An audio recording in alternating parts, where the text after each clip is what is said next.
Olha, por 500 anos, um livrinho tem sido passado de mão em mão, quase em segredo nos corredores do poder. O nome dele virou sinônimo de astúcia, de crueldade e de um realismo político assim implacável. A gente está falando, é claro, de O Príncipe de Nicolau Maquiavel. A obra que, goste-se ou não, ajudou a definir a política como a conhecemos. Pensa bem, quantas vezes a gente já não ouviu a palavra maquiavélico para descrever alguém traiçoeiro, um tirano? A fama dele é péssima. Mas será que essa reputação toda sombria reflete o que o cara realmente escreveu? Ou será que no meio do caminho a gente acabou perdendo a mensagem? É isso que vamos tentar entender aqui. A grande sacada para entender Maquiavel é perceber que O Príncipe não é um livro de filosofia para ficar divagando, nada disso. Ele é um manual prático, um guia de sobrevivência. Maquiavel não estava preocupado com o que era moralmente certo. A pergunta dele era muito mais urgente. No mundo caótico, como é que um líder consegue chegar ao poder e, mais importante, se manter lá? E olha, para quem governava naquela época, isso era literalmente uma questão de vida ou morte. Então, para entender de onde vêm essas ideias tão radicais, a gente precisa dar um passo atrás e olhar para o cenário. As ideias de Maquiavel não surgiram do nada, não. Elas foram forjadas no fogo da Itália renascentista, um dos lugares mais perigosos e politicamente instáveis que já existiram. Tenta imaginar a cena. É como um tabuleiro de xadrez gigante onde as peças não param de guerrear. Cidades como Florença, Veneza, Milão, todas brigando entre si.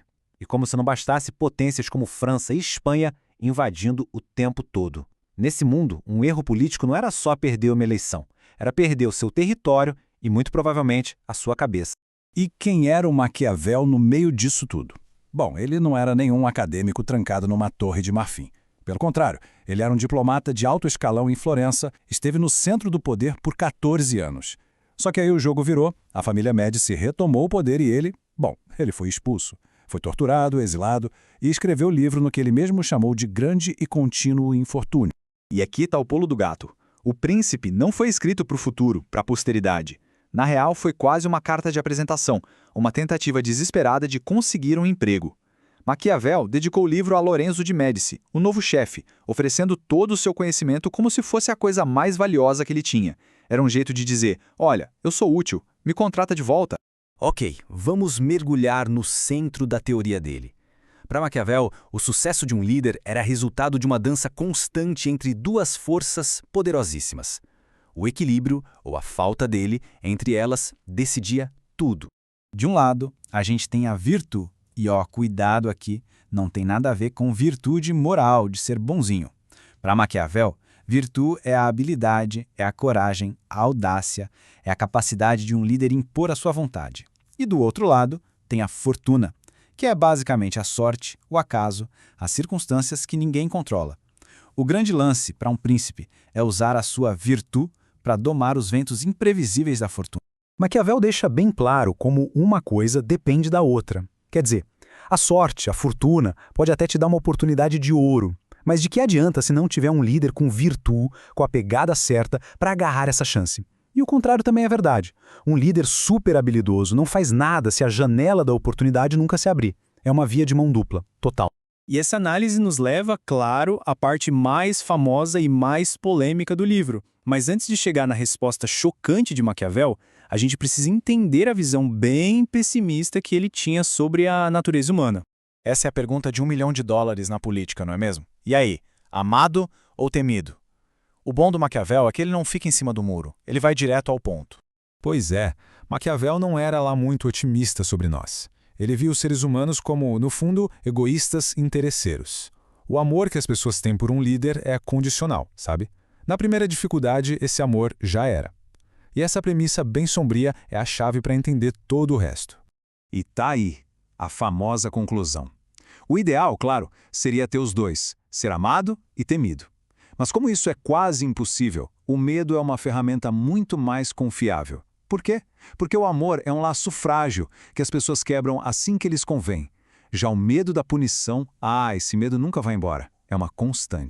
Mas atenção aqui, porque esse é um detalhe que muita gente esquece. Maquiavel não está defendendo crueldade por crueldade. Uma coisa é ser temido, outra é ser odiado. O medo mantém as pessoas na linha. O ódio inspira revolta. E por que o ódio é tão perigoso? Porque ele une as pessoas contra o governante. A solução dele para isso é surpreendentemente prática. Não mexa nas propriedades e nem na família dos seus súditos. Simples assim.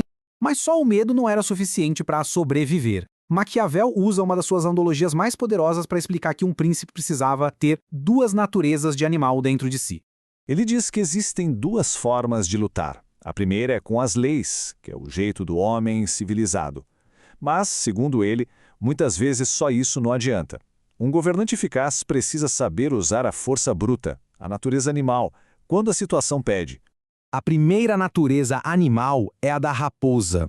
É a astúcia, a manha, a habilidade de farejar as armadilhas, de entender as conspirações, de navegar nesse mundo de enganação que é a política. Porque, segundo ele, a força bruta, sozinha, cai em qualquer cilada. A segunda natureza é a do leão. É a força total, a capacidade de botar medo nos inimigos e de esmagar qualquer oposição. A astúcia sozinha não se defende dos lobos, dos inimigos declarados. Ou seja, um príncipe de verdade precisa ser os dois.